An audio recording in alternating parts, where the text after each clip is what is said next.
जो होता है अच्छे के लिए होता है। एक बार की बात है, एक राजा तलवारबाजी कर रहा था तो अचानक उसके उंगली में कट लग गया। तो पास खड़े मंत्री अचानक बोल उठे, राजा साहब चिंता न करें, जो होता है अच्छे के लिए होता है। यह सुनते ही राजा को गुस्सा आ जाता है। राजा उस मंत्री को कारागृह में बंद करने का आदेश दे देता है और बोलता है, इसको फांसी पर चढ़ा दिया जाए। यह सुनकर मंत्री घबरा गया। उसने राजा से निवेदन किया, महाराज, मैंने आपके यहाँ इतने वर्षों तक काम किया है, क्या आप मेरी अंतिम इच्छा पूरी नहीं करेंगे?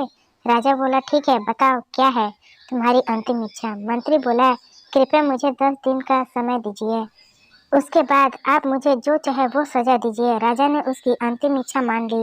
राजा दूसरे दिन अपने सैनिक के साथ जंगल में शिकार पर निकला। जंगल के बीच में राजा अपने सैनिक के बिछड़ गए और रास्ता भटक गए। रास्ता ढूंढते हुए राजा वनवासियों के बीच पहुंच गए, जो बलि देने के लिए किसी को ढूंढ रहे थे। वनवासियों ने राजा को पकड़ लिया और वन की देवी को बलि देने के लिए ले गए। बलि देने की सारी तैयारी पूरी हो गई।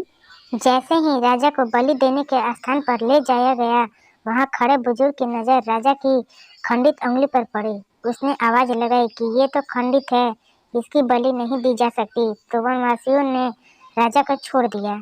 राजा जैसे तैसे वहां से निकला और अपने राज्य पहुंचा। सबसे पहले कारागृह में अपने मंत्री से मिलने पहुंचा। राजा ने मंत्री से कहा, आपने सही कहा था, अगर मेरी उंगली नहीं कटी होती तो मैं जिंदा नहीं होता। यानी जो होता है वो अच्छे के लिए होता है। राजा ने फिर पूछा, मेरा तो फायदा हुआ, लेकिन आपका कैसे फायदा हुआ?